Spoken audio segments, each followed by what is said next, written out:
Bienvenue sur Revenge with Me. Aujourd'hui, nous avons une histoire glaciale qui nous vient directement de Strasbourg.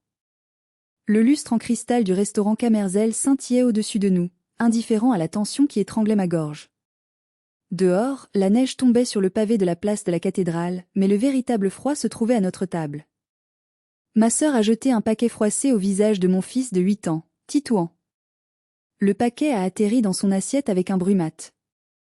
Elle a ri, un rire perçant qui a fait se retourner la moitié de la salle, avant de prononcer ces mots qui allaient sceller son destin et détruire notre famille pour toujours. Les gueux ne méritent que du bas de gamme. Elle pensait m'avoir humiliée. Elle ne savait pas que ma main était déjà sur mon téléphone, prête à couper le cordon ombilical financier qui la maintenait en vie depuis 6 ans. Avant de vous raconter comment j'ai fait regretter à ma sœur chaque syllabe de cette phrase, j'aimerais savoir d'où vous nous écoutez aujourd'hui. Dites-moi dans les commentaires votre ville ou votre pays, et quelle heure il est chez vous. J'adore voir à quel point notre communauté est internationale. Allez-y, écrivez-le maintenant. Je m'appelle Aliénor. J'ai 34 ans, et ce soir-là, assis dans l'un des restaurants les plus prestigieux de Strasbourg, j'ai réalisé que j'avais passé ma vie à acheter l'amour de gens qui me méprisaient. Je suis actuaire. Mon métier consiste à évaluer les risques, à calculer les probabilités de catastrophe pour des compagnies d'assurance. Je suis payé pour voir venir le danger. Pourtant, pendant des années, j'ai été aveugle aux désastres qui se déroulaient sous mon propre toit. Nous étions le 24 décembre. L'air sentait la cannelle, le vin chaud et le sapin, mais pour moi, il sentait l'anxiété. J'étais arrivé avec mon mari, Aymeric, et notre fils Titouan, 15 minutes en avance. Mes parents, Hubert et Chantal, étaient déjà là, installés aux meilleures places, celles avec vue sur la cathédrale illuminée. À peine étions-nous assis que mon père a claqué des doigts pour appeler le sommelier. Il n'a pas demandé la carte. Il a simplement pointé une bouteille de grand cru classée sur l'étagère vitrée. Celle-ci, Hubert. Pour fêter Noël dignement. Mettez ça sur la note de ma fille, a-t-il dit sans même me regarder. J'ai senti mon estomac se nouer. Ce n'était pas une demande. C'était un ordre. Une habitude. Depuis que j'avais obtenu mon diplôme et mon premier poste à responsabilité, j'étais devenue la banque silencieuse de la famille. Aymeric a posé sa main sur mon genou sous la nappe, une pression douce pour me dire de respirer. Il savait à quel point ces réunions me rendaient malade. 1 heure a passé. Les entrées avaient été servies et débarrassées. Ma sœur, Ombeline, n'était toujours pas là. Elle a sûrement été retenue par la neige, a soupiré ma mère en beurrant nerveusement son pain. Pauvre chérie, elle travaille tellement dur sur son image. J'ai failli m'étouffer avec ma gorgée d'eau. Ombeline ne travaillait pas. À 28 ans, elle se définissait comme influenceuse lifestyle et life coach, ce qui signifiait concrètement qu'elle passait ses journées à se prendre en photo dans des cafés branchés et à poster des citations philosophiques qu'elle ne comprenait pas, tout en vivant au crochet de mes parents et surtout au mien. Finalement, avec 90 minutes de retard, les portes du restaurant se sont ouvertes. Ombeline a fait son entrée comme une star de cinéma sur un tapis rouge. Elle portait un manteau de fausse fourrure blanche volumineux, des bottes à talons aux couvertes de neige fondue et, pendu à son bras, un sac à main de créateur que je reconnus immédiatement. C'était le sac que j'avais payé le mois dernier. Elle m'avait appelé en pleurs, jurant qu'elle avait besoin de 2000 € pour une réparation urgente sur sa voiture, sinon elle ne pourrait plus aller voir notre grand-mère à l'hôpital. J'avais fait le virement. La voiture n'avait jamais été au garage. Mais le sac, lui, était bien là, brillant sous les lustres en cristal. Elle n'a pas présenté d'excuses. Pas un mot pour les serveurs qui attendaient pour servir le plat principal. Elle a jeté son manteau sur une chaise vide, a bousculé la chaise de mon fils en passant sans même le regarder, et s'est assise en soupirant dramatiquement. Quel enfer ce temps! J'ai failli ruiner mes bottes. Garçon. Une coupe de champagne, vite. Je suis épuisée. Mon père la regardait avec des yeux brillants d'admiration, comme si elle venait de revenir d'une mission humanitaire en zone de guerre. Ma princesse est là, a-t-il dit. Personne ne m'avait appelée princesse depuis 30 ans. J'étais l'intello, la sérieuse, celle qui a de la chance. Jamais la princesse. J'ai regardé mon fils, Titouan, qui dessinait silencieusement sur son apron en papier. Il avait faim, il était fatigué, mais il ne se plaignait pas. Il savait, du haut de ses 8 ans, que dans cette famille, les caprices n'étaient tolérés que s'ils venaient d'Ombeline. Je ne le savais pas encore, mais ce dîner allait être le dernier repas que je partagerais avec eux. La bombe était amorcée, et Ombeline s'apprêtait à craquer l'allumette. Pendant qu'Ombeline racontait bruyamment son récent voyage à Courchevel, un voyage qu'elle avait sans doute financé avec ma carte de crédit d'urgence, mon esprit a dérivé vers le passé. C'est étrange comme, juste avant une rupture définitive, le cerveau nous force à revoir tous les signaux d'alarme que nous avons ignorés. J'ai revu ce que j'appelle mon musée des douleurs. Première exposition, mes 24 ans. Je venais de toucher mon tout premier gros bonus annuel. J'étais si fière. Je voulais épargner pour mon premier appartement. Ma mère m'avait appelé en larmes, la toiture de la maison familiale fuyait, l'eau coulait dans les chambres, c'était une catastrophe. Elle disait qu'ils n'avaient pas les moyens, que les assurances ne couvraient pas tout. Le cœur serré, j'avais viré la quasi-totalité de mon bonus, près de 5 000 €. Je pensais sauver la maison de mon enfance. Une semaine plus tard, Ombeline, qui avait alors 18 ans, postait une photo sur Facebook. Elle posait fièrement sur un scooter italien flambant neuf avec la légende « Merci papa et maman pour ce cadeau incroyable ». #BestParentsEver.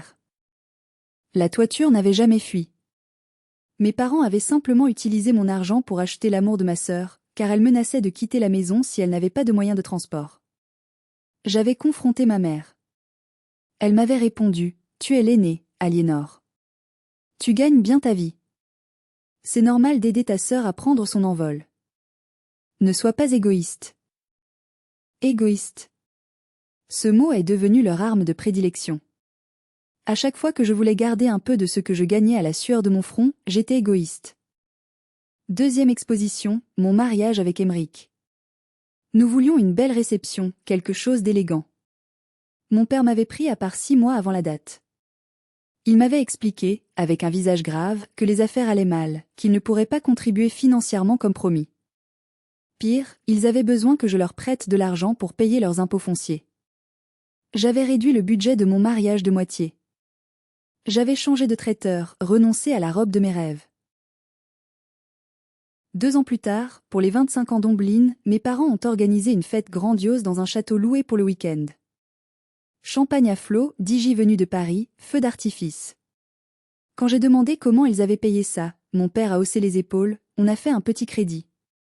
On ne fête 25 ans qu'une fois, Aliénor. Tu es toujours à compter les sous, c'est triste. Mais la pièce maîtresse de ce musée de l'horreur, c'était l'accord. Il y a 6 ans, après une rupture amoureuse difficile, Ombeline avait sombré dans une fausse dépression. Je dis fausse car elle n'était triste que lorsqu'elle n'obtenait pas ce qu'elle voulait. Ma mère m'avait supplié à genoux, elle a besoin de se sentir libre, de pouvoir bouger. S'il te plaît, ajoute-la comme utilisatrice autorisée sur ta carte de crédit. Juste pour les urgences. L'essence, les courses alimentaires si elle est coincée. Je te promets de surveiller. J'avais accepté. Je voulais être la bonne fille. La sauveuse. Je voulais qu'ils me regardent avec la même adoration qu'ils avaient pour Ombeline.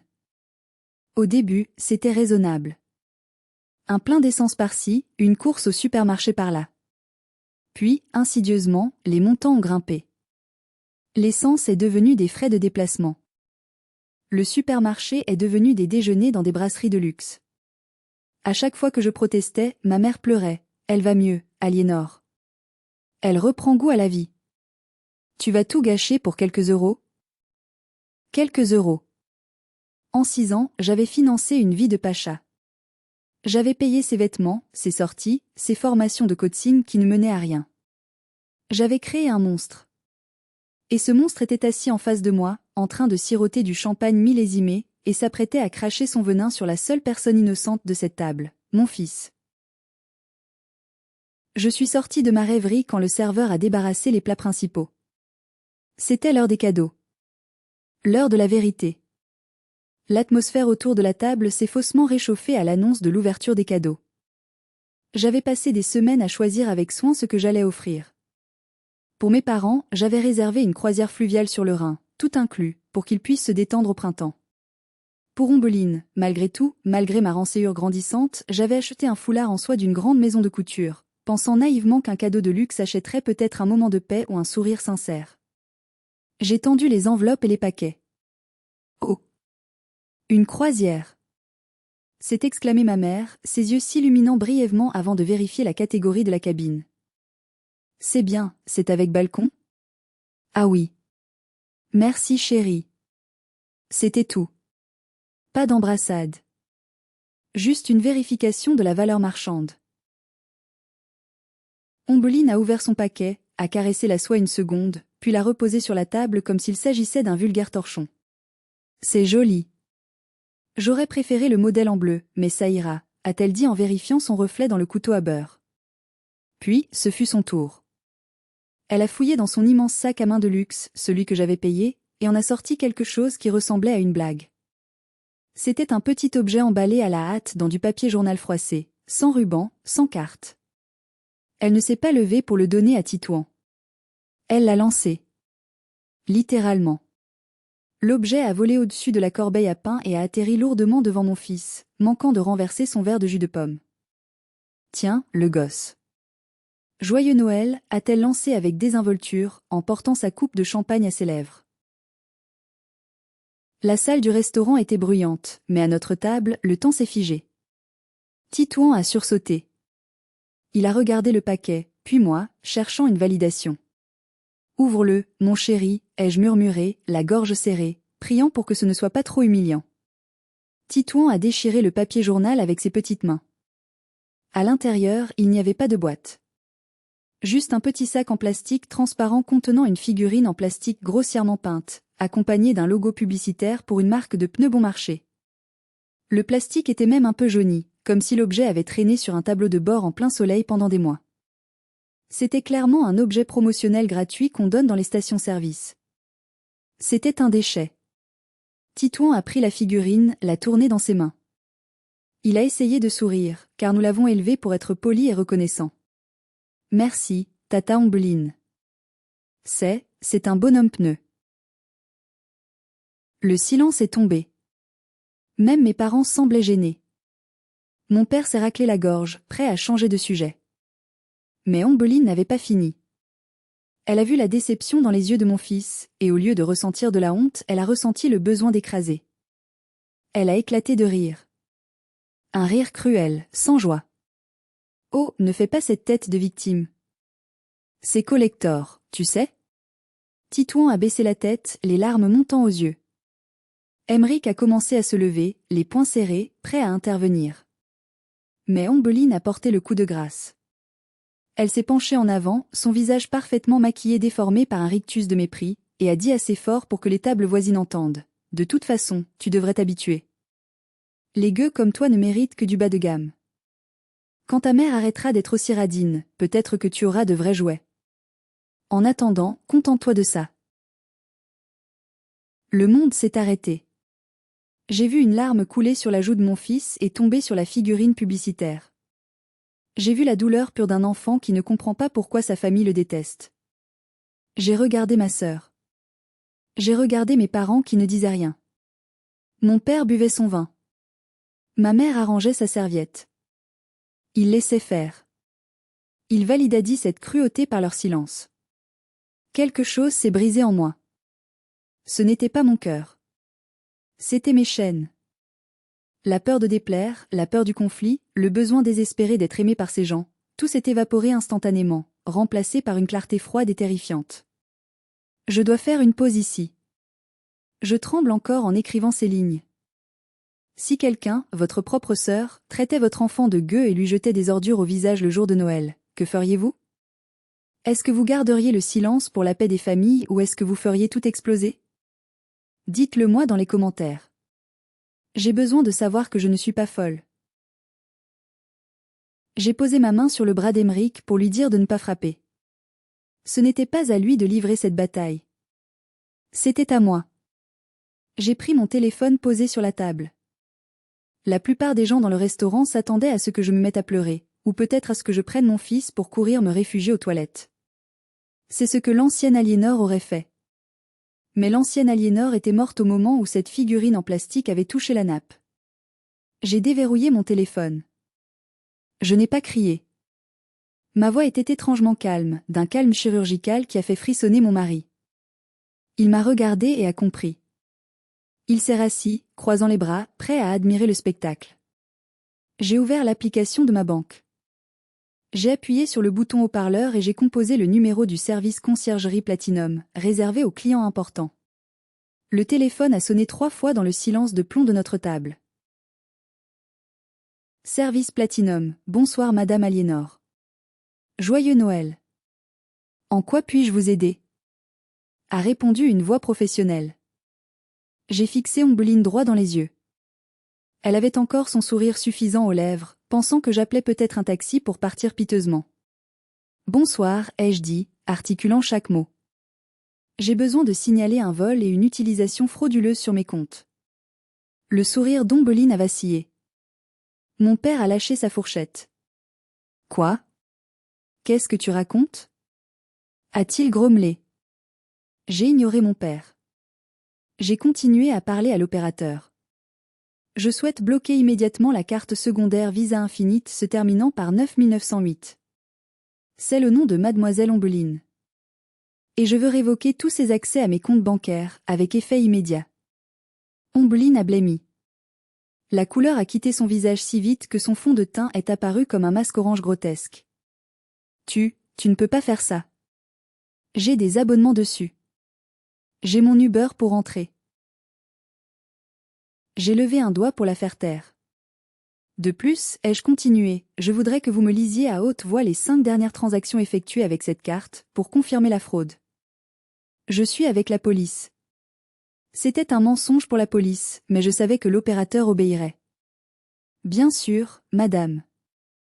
Voici les transactions récentes. Le 20 décembre, boutique Christian Louboutin, 1200 €. Le 21 décembre, clinique esthétique Beauté Éternelle, injection, 600 €. Le 22 décembre, restaurant L'Auberge de Lille, 850 €. Le 23 décembre, Apple Store, iPhone 15 Pro Max, 1400 €. Et ce matin, le 24 décembre, station-service Total, 12 €. Achat divers. J'ai raccroché. Le silence autour de la table était assourdissant. Les clients des tables voisines nous regardaient ouvertement. Je me suis levé lentement. J'ai regardé ma sœur, qui semblait rétrécir sur sa chaise. Tu as dépensé plus de 4000 € de MON argent en 4 jours. Tu t'es acheté des chaussures, un nouveau visage, des dîners de luxe et le dernier iPhone. Et pour ton neveu? Pour le gueux? Tu as dépensé 12 € dans une station-service le matin même de Noël pour lui offrir un déchet promotionnel. J'ai tourné mon regard vers mes parents. Mon père était rouge cramoisi, une veine palpitant sur son front. Ma mère avait la bouche ouverte, comme un poisson hors de l'eau. Et vous, vous saviez. Vous avez vu ses nouvelles chaussures. Vous avez vu son téléphone. Et vous avez laissé faire. Mon père a tapé du poing sur la table, faisant tinter la vaisselle. Ça suffit, Aliénor. Tu te donnes en spectacle. C'est Noël. Tu ne vas pas ruiner la soirée pour une histoire d'argent. Tu en as plein, de l'argent. Sois pas radine avec ta sœur. J'ai ri. Un rire bref, sans humour. La paix des familles, c'est fini, papa. J'ai fini de payer pour le droit d'être insulté. À partir de maintenant, Ombeline, tu es seule. Plus de cartes. Plus de virements. Plus rien. Voyons combien tu es riche vraiment quand tu ne voles pas ta sœur. J'ai attrapé mon manteau. Emeric avait déjà mis le blouson de Titouan et tenait notre fils par la main. Ah, une dernière chose, ai-je dit en me tournant vers le serveur qui s'approchait, l'air inquiet. Veuillez séparer l'addition. Je règle uniquement ce que mon mari, mon fils et moi avons consommé. Le reste de la table, le champagne, le grand cru, le menu dégustation de mademoiselle, c'est pour ces gens-là. Ils ont l'air très riches, ils seront sûrement payés. J'ai laissé un billet de 100 € pour le pourboire du serveur, juste pour prouver que je n'étais pas radine, mais juste envers ceux qui travaillent. Nous avons marché vers la sortie la tête haute, laissant derrière nous le chaos.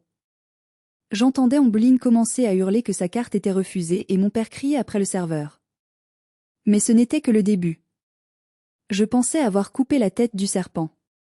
Je ne savais pas que le serpent avait 2 têtes, et que la seconde allait essayer de m'étrangler dès le lendemain. Le trajet de retour vers notre maison en banlieue de Strasbourg a commencé dans un silence lourd. Seul le bruit des essuie-glaces chassant la neige rythmait notre respiration. À l'arrière, Titouan reniflait doucement. Il tenait toujours cette horrible figurine en plastique, comme s'il avait peur de la lâcher et de se faire gronder. Cette image m'a brisé le cœur plus que tout le reste. Mon fils avait intériorisé qu'il devait accepter les miettes et dire merci. Emeric a soudainement mis le clignotant et a garé la voiture sur le bas-côté, sous un lampadaire orange. Il s'est détaché, s'est retourné vers l'arrière et a pris doucement la figurine des mains de Titouan. « Tu sais ce que c'est ça, Titouan » a-t-il demandé d'une voix douce. « C'est le cadeau de Tata » a chuchoté mon fils. « Non. C'est une poubelle. Et dans notre famille, on ne garde pas les poubelles. On mérite mieux. » Emeric a baissé la vitre. Le vent glacé s'est engouffré dans l'habitacle. Il a jeté la figurine de toutes ses forces dans la nuit noire. Elle a disparu dans un tas de neige sale. « Tu n'es pas un gueux » a dit Emeric en regardant Titouan droit dans les yeux. « Tu es le garçon le plus riche du monde parce que tu as un cœur en or. Tata Ombeline est pauvre. Elle a un cœur vide. C'est pour ça qu'elle a besoin de voler des choses. » Titouan a hoché la tête, et pour la première fois de la soirée, ses épaules se sont détendues. J'ai tendu la main vers mon mari et j'ai serré ses doigts. Il venait de faire en 1 minute ce que mes parents n'avaient pas fait en 30 ans, protéger un enfant. « Tu as bien fait, Aliénor, m'a dit Emeric en redémarrant. Mais prépare-toi. Ils ne vont pas te laisser partir si facilement. Tu es leur vache à lait. Ils vont essayer de te traire jusqu'à la dernière goutte. » Il avait raison. Dès que nous sommes rentrés dans la chaleur de notre salon, j'ai senti l'adrénaline retomber et la peur s'installer. Mais cette peur s'est transformée en une détermination froide. Je me suis assise devant mon ordinateur portable. Il était 23h30 le soir de Noël. Alors que le monde ouvrait des cadeaux, moi, je fermais des portes. J'ai commencé méthodiquement. Netflix. Compte familial payé par mois. Mot de passe changé. Déconnexion de tous les appareils. Spotify? Pareil. Annulé. Amazon Prime? Annulé. Le forfait téléphonique illimité d'Ombeline et de mes parents? J'ai appelé l'opérateur automatisé et j'ai programmé la résiliation des lignes secondaires pour la fin du mois. L'assurance voiture de mes parents que je payais temporairement depuis 3 ans? Résiliée à échéance. Chaque clic était une petite victoire. Chaque confirmation de désabonnement était une bouffée d'oxygène. J'étais en train de reprendre le contrôle de ma vie, pixel par pixel. Soudain, mon téléphone a vibré.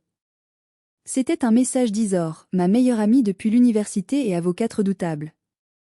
Je lui avais envoyé un texto rapide en sortant du restaurant. « Isor, je suis fière de toi. » Enfin. Mais écoute, Aliénor, il faut qu'on parle demain. J'ai fait une vérification rapide sur tes encours de crédit suite à ton message. Il y a quelque chose de bizarre. Mon cœur a raté un battement. Moi, quoi? Ombeline a utilisé une autre carte? Pire. Il y a un prêt à la consommation contracté il y a 6 mois à ton nom. Pour une voiture. Une Mini Cooper. Tu as acheté une voiture récemment? J'ai fixé l'écran, glacé. Je roulais dans une Peugeot de 5 ans. Je n'avais jamais acheté de Mini Cooper. Mais je savais qui en conduisait une. Ombeline. Elle m'avait dit que c'était un leasing offert par son nouveau copain riche. Je me suis souvenu de la signature. Il y a 6 mois, ma mère m'avait fait signer une pile de documents administratifs soi-disant pour une assurance vie de grand-mère. Avais-je signé quelque chose sans lire? Ou pire, avait-il imité ma signature? La guerre ne faisait que commencer. Et ce n'était plus seulement une histoire de famille. C'était en train de devenir une affaire criminelle. Les 2 jours suivants ont été un étrange mélange de calme et de tempête. Chez nous, c'était le calme. Nous avons passé le 25 et le 26 décembre en pyjama, à jouer aux jeux de société avec Titouan, à manger des restes et à rire. Pour la première fois depuis des années, je n'avais pas la boule au ventre en attendant une critique de ma mère sur la cuisson de la dinde. Mais dehors, sur les réseaux sociaux et dans les lignes téléphoniques de la famille élargie, la tempête faisait rage. Le 26 décembre au matin, Emeric m'a tendu son téléphone avec une grimace. « Ne regarde pas ça si tu ne te sens pas prête », m'a-t-il prévenu. « Mais tu dois savoir ce qu'elle fait. » C'était le profil Instagram d'Omblin. Elle avait posté une photo d'elle, les yeux rougis, probablement grâce à un filtre ou un oignon, assise seule dans le petit studio que mes parents lui louaient, avec mon argent, indirectement. La légende était un chef-d'œuvre de fiction, Noël le plus triste de ma vie. Abandonnée par ma propre sœur parce qu'elle est jalouse de ma lumière. Elle m'a coupé les vivres en plein hiver, laissant nos parents âgés et moi sans rien, juste parce que j'ai osé dire la vérité. Être riche ne donne pas le droit d'être un monstre. J'ai froid, j'ai peur pour l'avenir, mais je resterai forte. Merci à tous pour votre soutien. #FamilyBetrayal, #ToxicSister, #Survivor. Les commentaires étaient à vomir. Des amis à elle, des cousins éloignés que je ne voyais jamais, écrivaient des horreurs. Quelle honte! Laisse le karma s'occuper d'elle. Une sœur pareille ne mérite pas d'être famille. Courage ma belle. On devrait aller lui dire 2 mots à cette sorcière. J'ai senti la bile monter. Elle inversait les rôles avec une telle aisance que c'en était terrifiant. Elle ne mentionnait pas les 4000 € de dépenses de luxe. Elle ne mentionnait pas l'insulte faite à un enfant de 8 ans. Elle ne parlait que de sa souffrance. Puis, les singes volants ont attaqué. C'est le terme qu'Isor utilise pour désigner les gens manipulés par le narcissique pour faire le sale boulot. Ma tante Béatrice m'a appelé. Je n'ai pas répondu. Elle a laissé un message vocal incendiaire. « Aliénor, je ne sais pas ce qui te prend. Ta mère est dévastée. Elle dit que tu veux les mettre à la rue. Après tout ce qu'ils ont fait pour toi? Tu devrais avoir honte. Rends la carte à ta sœur et excuse-toi, sinon ne compte plus sur nous pour Pâques. » J'ai écouté le message 2 fois.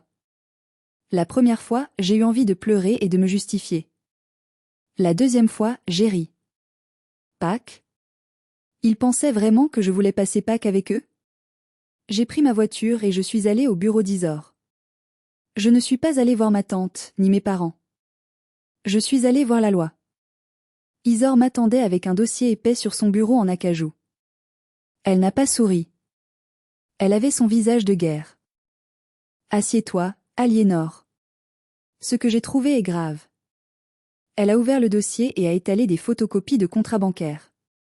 Voici le contrat de prêt pour la Mini Cooper. 35 000 €. Souscrit le 15 juin dernier. Au nom de Madame Aliénor V. J'ai regardé la signature en bas de la page. C'était mon nom. Mais ce n'était pas ma main. Les boucles du A étaient trop larges. La fin du nom tremblait légèrement. C'était l'écriture de quelqu'un qui essayait de copier mon style, mais qui avait la main hésitante d'une personne âgée. C'était l'écriture de ma mère. C'est un faux, ai-je chuchoté. Maman a signé ça. Exactement, a dit Isor. C'est du faux et usage de faux, usurpation d'identité et escroquerie. On parle de prison, Aliénor. Pas juste d'une dispute de famille. Ta mère et ta sœur ont commis un crime fédéral pour acheter une voiture de sport. J'ai fermé les yeux. Ma mère. Celle qui me disait de ne pas être égoïste. Elle m'avait volé mon identité pour satisfaire les caprices d'Omblin. Qu'est-ce qu'on fait? Ai-je demandé. On a 2 options, a dit Isor. Soit on va voir la police maintenant. Soit on leur tend un piège pour avoir des aveux enregistrés. Parce qu'ils vont nier. Ils vont dire que tu leur as donné procuration orale. Il nous faut une preuve irréfutable. J'ai pensé à la cruauté d'Omblin au restaurant. J'ai pensé aux larmes de Titouan. On tend le piège, ai-je dit. Je veux les entendre l'admettre. Sortir du cabinet d'Isor avec la preuve photocopiée de la trahison de ma mère dans mon sac à main a été l'un des moments les plus surréalistes de ma vie. La ville de Strasbourg était toujours décorée pour les fêtes, les gens souriaient en mangeant des bredelles, mais moi, je marchais dans un film noir et blanc. Je suis allée à ma banque. J'avais besoin de voir l'original. J'avais besoin de parler à mon conseiller. Quand Monsieur Muller, mon banquier depuis 10 ans, m'a reçu, il était pâle. Je lui ai montré la copie du contrat. Comment cela a-t-il pu passer? Ai-je demandé calmement. Je n'étais même pas dans la région le 15 juin. Il a bégayé, transpirant dans son costume bon marché. Eh bien? Votre mère est venue avec vos papiers d'identité. Elle a dit que vous étiez malade dans la voiture. Que c'était urgent pour votre travail. Je connais votre famille depuis longtemps, Madame Aliénor. Je ne pensais pas à mal. J'ai compris. Ils avaient utilisé la confiance locale, le on se connaît tous, pour contourner les règles de sécurité. Monsieur Muller, ai-je dit, vous avez failli à vos obligations professionnelles. Je ne vais pas porter plainte contre la banque aujourd'hui, à une condition. Vous me sortez l'historique complet de tous les mouvements. Et vous préparez une attestation confirmant que je n'étais pas présente lors de la signature. Il a obéi instantanément, terrifié pour son emploi. En sortant, j'ai regardé mon téléphone. 10 appels manqués d'Ombeline. 3 de mon père. Un message de ma mère, nous devons parler. C'est urgent. Ombeline a des ennuis. Bien sûr qu'elle avait des ennuis. J'avais bloqué les cartes. La traite de la Mini Cooper, que je payais sans le savoir via un prélèvement automatique camouflé sous un libellé vague assurance vie plus que ma mère avait mis en place, venait d'être rejetée car j'avais gelé ce mandat le matin même sur les conseils d'Isor. La banque de financement automobile réclamait son argent. Et Ombeline, fauchée comme les blés, ne pouvait pas payer. J'ai respiré profondément l'air glacial. La trahison a un goût métallique, comme du sang dans la bouche. Ma mère n'était pas une victime passive. Elle était la complice active. Elle avait planifié cela. Elle avait volé mes papiers, imité ma signature, menti au banquier. Tout ça pour qu'Ombeline puisse rouler en Mini Cooper et faire la belle sur Instagram. J'ai envoyé un message unique dans le groupe familial WhatsApp, que j'avais mis en sourdine depuis 3 jours. Moi, je sais que vous avez des problèmes d'argent. Venez à la maison le 31 décembre à 19 h. Nous trouverons une solution pour la dette. Ne soyez pas en retard. C'était l'appât. Je savais qu'il viendrait. L'odeur de l'argent les attirait comme des requins vers une goutte de sang. Ils pensaient que j'avais craqué. Que la pression sociale et la culpabilité avaient fonctionné, comme toujours. Ils pensaient que j'allais sortir le chéquier pour sauver la famille. Ils ne savaient pas que j'allais simplement enregistrer leurs aveux pour les envoyer en prison. Je suis rentré chez moi et j'ai tout raconté à Emeric. Il a écouté, le visage dur. « Tu es sûr de vouloir faire ça le soir du réveillon ?» a-t-il demandé. Quelle meilleure façon de commencer la nouvelle année qu'en sortant les poubelles? Ai-je répondu. Nous avons préparé le salon. J'ai caché un dictaphone haute qualité derrière un vase sur la table basse. J'ai activé l'application d'enregistrement sur mon téléphone et sur ma montre connectée. 3 sources audio. Pas d'erreur possible. Le 31 décembre est arrivé. La nuit tombait tôt. À 18h55, une voiture s'est garée dans notre allée. C'était la Mini Cooper. Ombeline conduisait. Mes parents étaient à l'arrière. Ils sont sortis, le menton haut, arrogants. Ils venaient chercher leur dû. J'ai ouvert la porte. Entrez, ai-je dit. Le piège s'est refermé. Ils sont entrés sans dire bonjour, comme s'ils étaient propriétaires des lieux. Ombeline a gardé ses lunettes de soleil, même s'il faisait nuit noire, jouant la star harcelée. Mon père a refusé d'enlever son manteau. On ne va pas rester longtemps, a-t-il annoncé. On prend le chèque et on s'en va. On a une soirée prévue chez les de Villepin. C'était un mensonge, bien sûr. Personne ne les invitait plus nulle part. Ils se sont assis dans le salon. Emeric est resté debout près de la porte, les bras croisés, tel un gardien silencieux. J'ai pris place en face d'eux, près du vase où le dictaphone tournait déjà. Alors, ai-je commencé. Vous dites qu'Ombeline a des ennuis. Elle a reçu une mise en demeure pour la voiture. A crié ma mère, perdant instantanément son calme. Il menace de la saisir demain. Tu as bloqué le prélèvement, Aliénor. Comment as-tu pu? C'est criminel. J'ai haussé un sourcil. Criminel? C'est intéressant que tu utilises ce mot, maman. Parlons de cette voiture. Elle est à mon nom, n'est-ce pas? Ombeline a reniflé avec dédain. Et alors? Tu as de l'argent. Tu ne l'utilises même pas. C'est normal que je conduise une belle voiture pour mon image. Si je n'ai pas cette voiture, je perds mes sponsors. Quel sponsor? Ai-je demandé calmement. Tu ne comprendrais pas. C'est du digital. J'ai ignoré ses délires et je me suis tournée vers ma mère. C'était le moment crucial. Maman, je n'ai jamais signé ce contrat de prêt. Je n'étais pas là le 15 juin. Le silence est tombé. Ma mère a regardé mon père, puis Ombeline. Elle s'est tortillé les mains. Écoute, Aliénor. C'était une formalité. Tu sais bien que tu aurais dit non. Tu es tellement rigide. On a dû improviser. Improviser? Ai-je répété. Tu veux dire que tu as signé à ma place?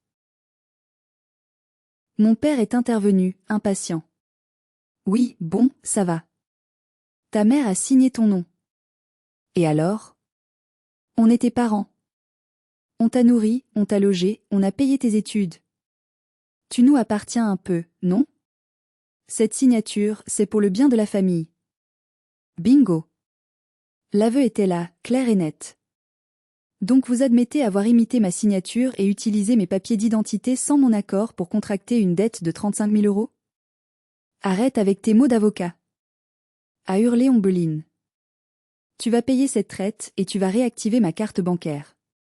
Sinon. Elle s'est levée, menaçante. Sinon quoi?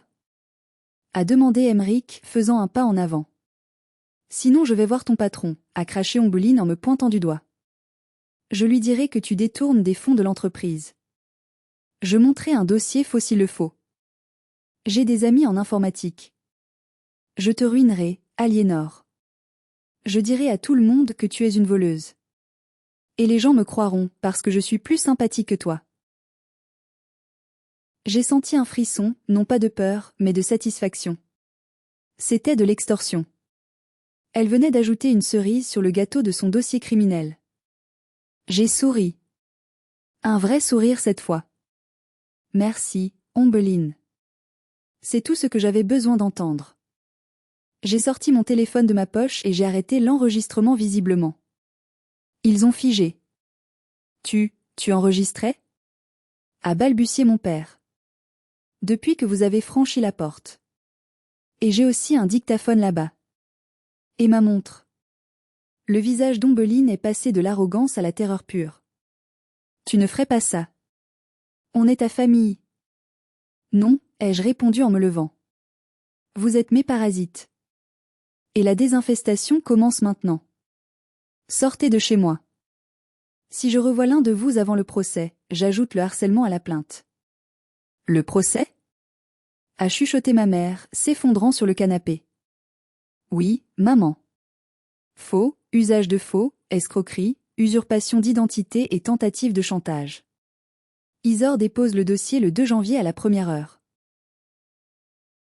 Mon père a essayé de m'attraper le bras, mais Emeric s'est interposé, massif et inébranlable.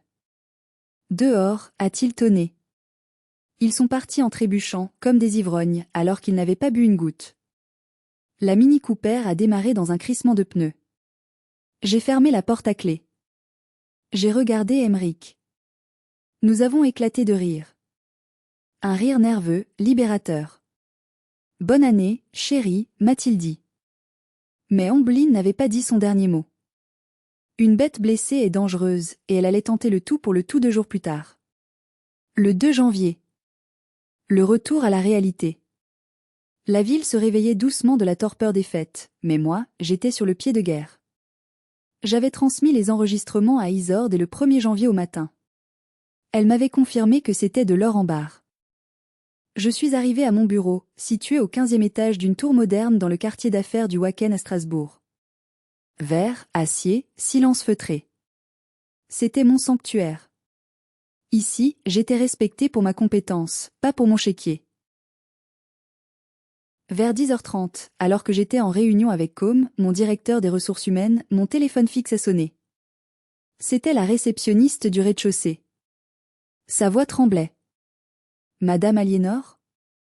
Il y a une personne ici. Elle dit être votre sœur. Elle est très agitée. Elle hurle qu'elle veut vous voir. La sécurité essaie de la contenir mais elle fait un scandale. J'ai fermé les yeux une seconde. Elle avait osé. Elle mettait à exécution sa menace de venir me ruiner au travail. J'arrive, Julie. N'appelez pas encore la police. Je veux qu'elle monte. Com m'a regardé avec inquiétude. Tu veux de l'aide? Viens avec moi, ai-je dit. J'ai besoin de témoins. Quand l'ascenseur s'est ouvert sur le hall du rez-de-chaussée, le spectacle était pathétique. Ombeline n'avait plus rien de la princesse du Camerzel. Elle portait un jogging sale, ses cheveux étaient emmêlés en un chignon hâtif, et elle n'avait pas de maquillage, révélant des cernes profonds. Elle avait l'air d'une folle. Elle tenait une pancarte en carton faite main où il était écrit au marqueur rouge « Aliénor V, voleuse d'héritage, sœur indigne ». Quand elle m'a vu sortir des portiques de sécurité, elle s'est jetée contre la vitre de séparation. La voilà. La garce. Aliénor. Rends-moi mon argent. Elle a volé l'héritage de notre grand-mère. Elle laisse sa famille mourir de faim. Les employés, les clients en costume-cravate, les coursiers, tout le monde s'est arrêté. Une cinquantaine de personnes observaient la scène. C'était l'humiliation publique qu'elle voulait m'infliger. Elle pensait que par honte, je lui ferais un chèque pour qu'elle se taise. Je me suis avancée calmement. J'étais habillée d'un tailleur impeccable. Le contraste entre nous était saisissant. La réussite contre la déchéance. L'ordre contre le chaos. Ombeline, ai-je dit d'une voix forte et claire qui a résonné dans le hall. Arrête ce cirque. Elle a ri, un rire hystérique. Tu as peur, hein? Tu as peur que tes petits collègues sachent qui tu es vraiment? Une voleuse. Une manipulatrice. Elle s'est tournée vers la foule. Elle m'a fait signer des papiers pour me voler ma part de la maison. Elle a tout pris. Com s'est avancé. Madame, veuillez sortir ou nous appelons les forces de l'ordre. Appelez-les. A-t-elle hurlé. Qu'ils viennent. Je suis la victime ici. C'était exactement ce que j'attendais. J'ai fait un signe de tête au chef de la sécurité. Il a décroché son téléphone. Mais je n'avais pas appelé la police pour tapage. Isor l'avait fait 10 minutes plus tôt, pour l'exécution du mandat d'arrêt. Tu vas payer, Aliénor. Tu vas me rendre ma voiture. Ils l'ont prise ce matin. La dépanneuse l'a prise. C'est ma voiture.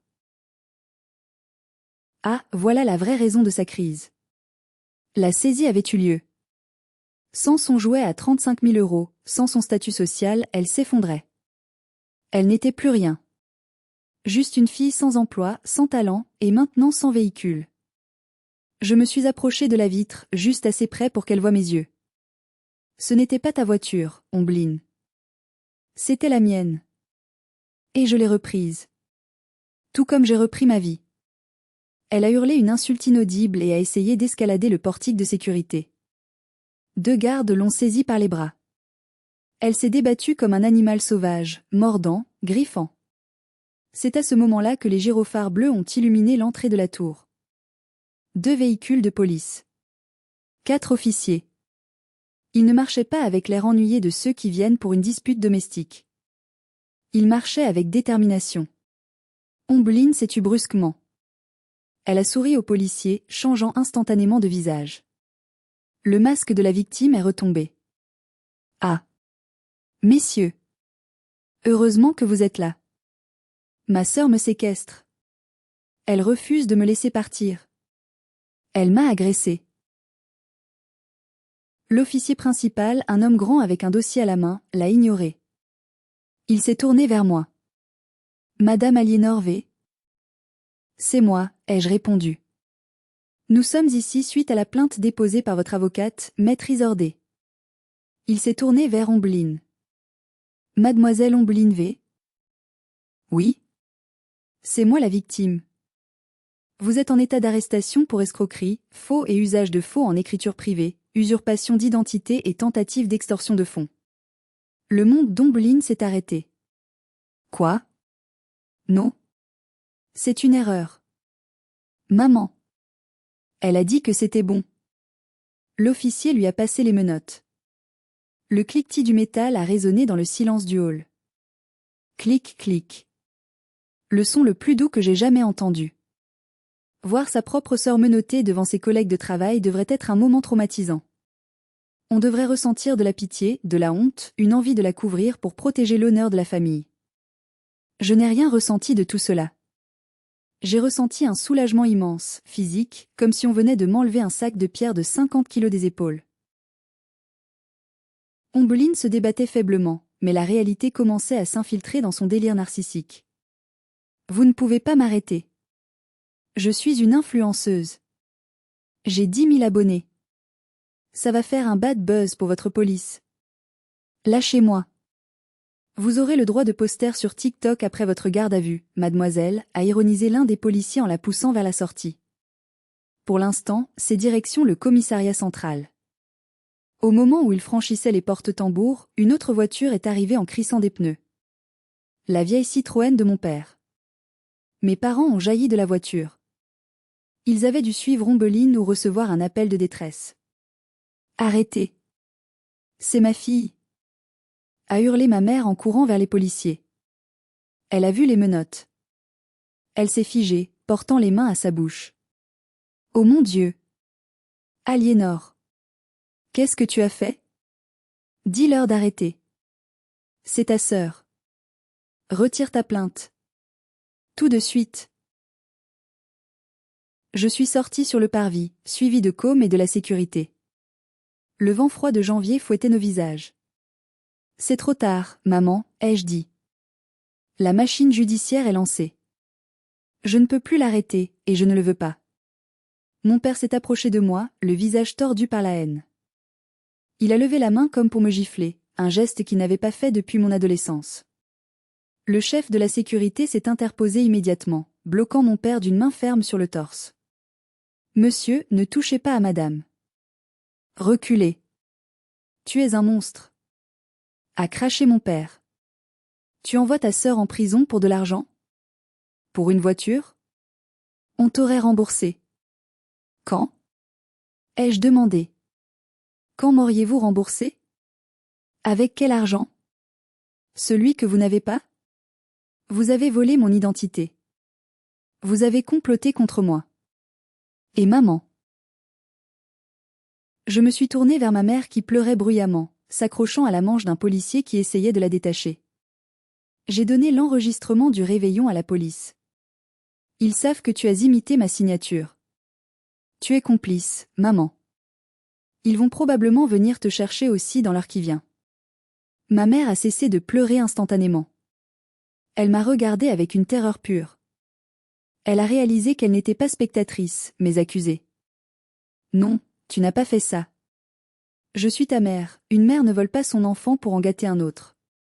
Une mère ne laisse pas sa fille se faire insulter. Les policiers ont fait entrer Ombeline dans le véhicule. Elle collait son visage contre la vitre, ses yeux écarquillés cherchant un salut qui ne viendrait pas. Pour la première fois de sa vie, personne ne venait la sauver. Papa ne pouvait pas payer.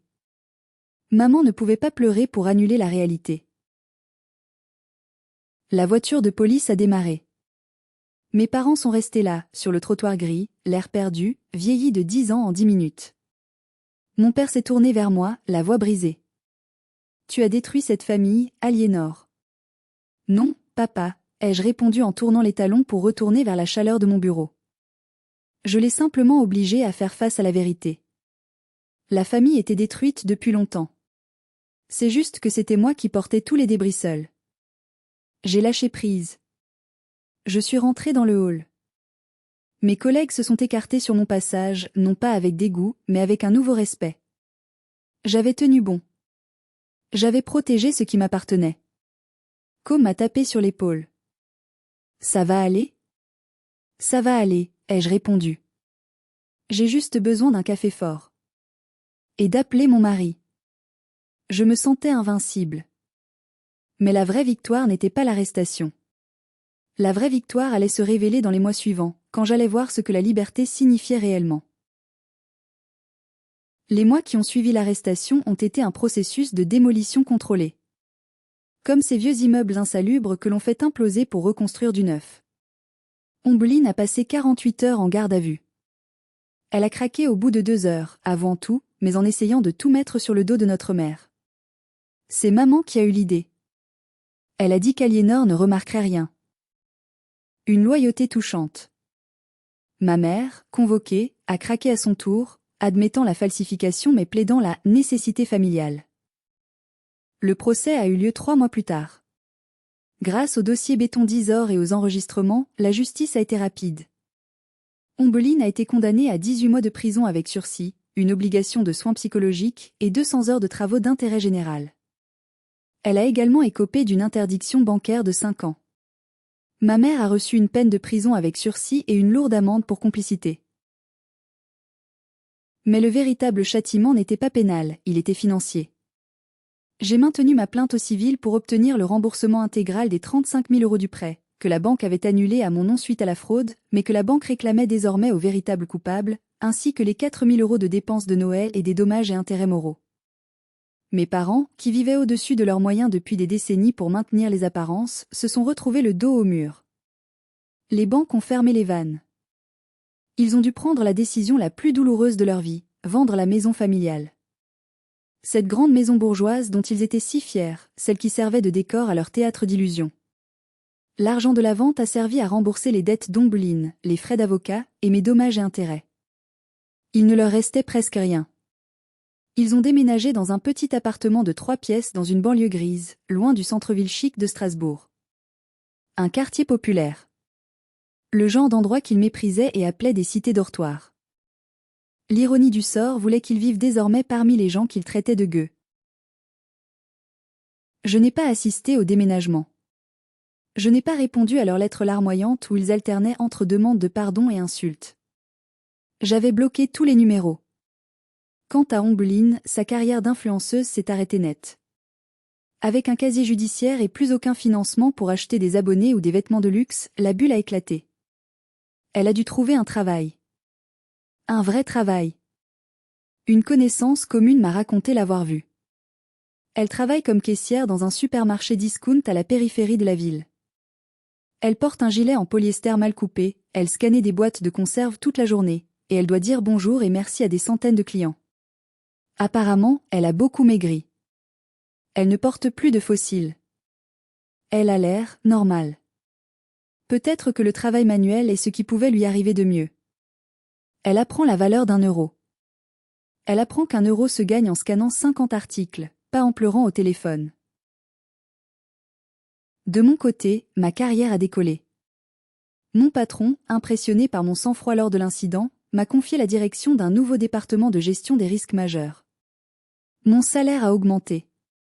Mais ce n'est pas l'argent qui a changé ma vie. C'est le calme. Le calme de savoir que quand mon téléphone sonne, c'est pour une bonne nouvelle, pas pour une demande d'argent. Le calme de rentrer chez moi et de savoir que mes économies sont en sécurité pour l'avenir de mon fils. J'ai repris le golf, un sport que j'aimais mais que je ne pratiquais plus parce que c'était trop cher.